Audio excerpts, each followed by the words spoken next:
In the cold, fog-choked London of the late 18th century, on the ragged edge of a soot-blackened slum where narrow cobbled lanes vanished into perpetual twilight, lived a 7-year-old boy named Isaac. His home was a sagging, single-room tenement wedged between taller, crumbling buildings. Wind howled through gaps in the plaster, and damp crept up the walls like a living thing. Isaac had no siblings, no playmates, no one to share the small treasures he found in gutters, broken clay pipes, tarnished buttons, scraps of colored ribbon.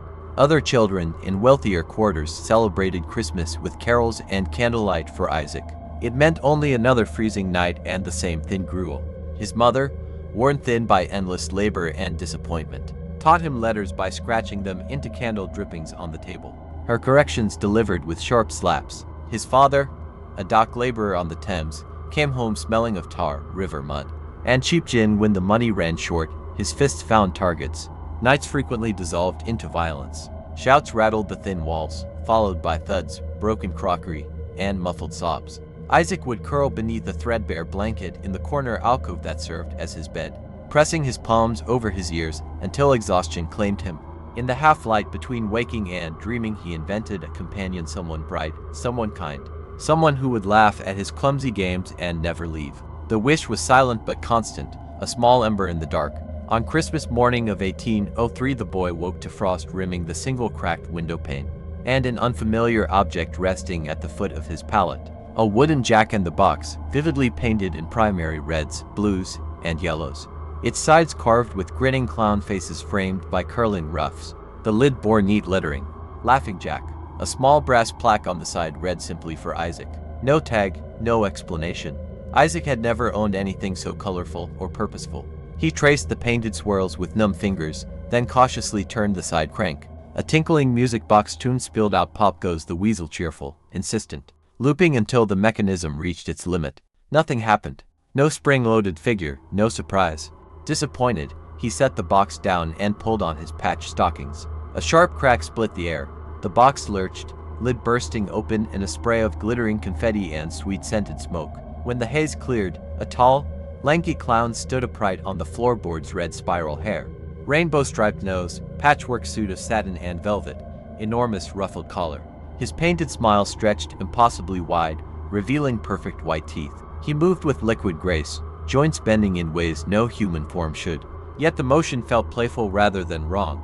Isaac stared, heart hammering, fear melting into wonder as the clown dipped in an exaggerated bow and produced a paper rose from thin air, then a shower of sugar candies that tasted of peppermint and warmth. From that morning, Laughing Jack became Isaac's secret world. In the long hours, while his parents were gone, the clown filled the attic with color and motion, juggling invisible orbs that left trails of light, pulling endless ribbons from his sleeves, staging miniature pantomimes in which furniture became castles and shadows became dragons. When Isaac was frightened by his father's drunken return, Jack sat silently beside him, a solid, comforting presence whose painted grin never wavered. The boy's mother noticed the change. Isaac hummed tunes she had never taught him, smiled at nothing, spoke in half sentences to empty corners, but she dismissed it as imagination running wild. And a lonely child. One day his mother, increasingly unsettled by his secretive behavior and the strange tunes echoing from the attic, decided the boy needed stricter discipline. She arranged for him to be sent to a harsh charity boarding school on the city's eastern fringe, where boys were broken into obedience with birch rods and short rations. The decision came swiftly. Without warning, Isaac was bundled into a cart and taken away before he could protest or hide the box. Jack remained behind, locked inside his painted prison on a high shelf. Dust settled over the years. Colors leached from his form, reds fading to rust, yellows to sickly ochre, blues to bruised gray. The eternal smile stiffened into something rictus-like. Loneliness, the same corrosive force that had first given him life, now ate inward. What had been pure joy curdled slowly into hunger, into something sharper and colder. Years ground past. Isaac survived the school through cunning and suppressed rage, emerging at 16 as a tall, quiet youth with cold eyes. Both parents were dead, father drowned in his own vomit, mother wasted by consumption. The tenement passed to him along with a small sum. He apprenticed to a carpenter, learning to shape wood and sharpen steel with precision. The skills fed something darker. At first the violence was petty fights in alehouses, thefts from market stalls. Then it deepened. He began bringing strangers home. Rootless men, women who worked the streets, anyone unlikely to be missed. In the cellar, he built restraints from scavenged iron and padded benches from offcuts. He experimented slow cuts, pressure points, the exact pressure needed to elicit screams without immediate death. Bodies went into the river or under the garden's sour soil. Through it all, Jack watched from the untouched box. Every act of cruelty Isaac committed seeped through the wood like smoke, feeding the thing inside. Sheer twisted into malice, playfulness into sadism. When Isaac, perhaps seeking some echo of lost innocence, finally lifted the lid decades later, the attic filled with the warped strains of Pop Goes the Weasel off-key, to slow, layered with something wet and gurgling. What emerged was no longer a clown. A skeletal figure unfolded to an unnatural height, limbs too long, fingers ending in hooked claws. Monochrome suit hanging in tattered strips over pallid skin.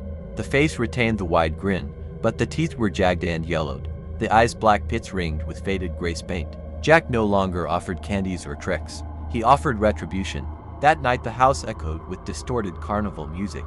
Confetti swirled, each scrap sharpening into razor edges. Invisible balls became iron weights that crushed bone.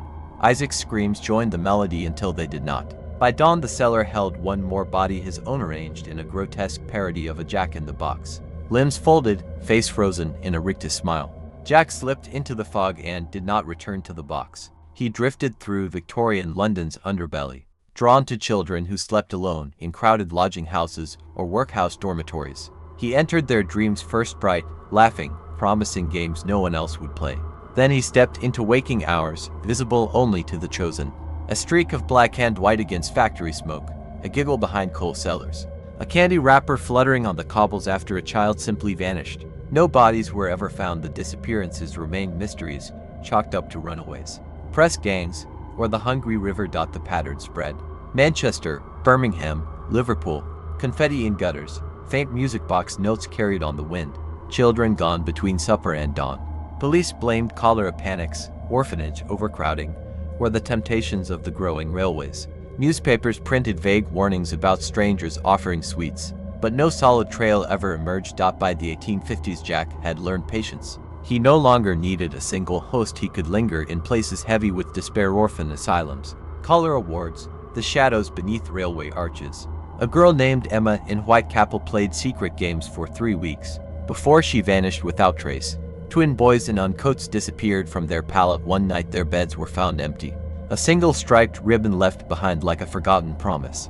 As photography spread, grainy images occasionally captured something, an elongated shadow behind carnival tents. A too-wide grin among a crowd of clowns at Blackpool's Pleasure Beach in 1892. Witnesses swore the figure had not been there when the plate was exposed. Each time investigators arrived, the apparition was gone, and the missing children remained missing.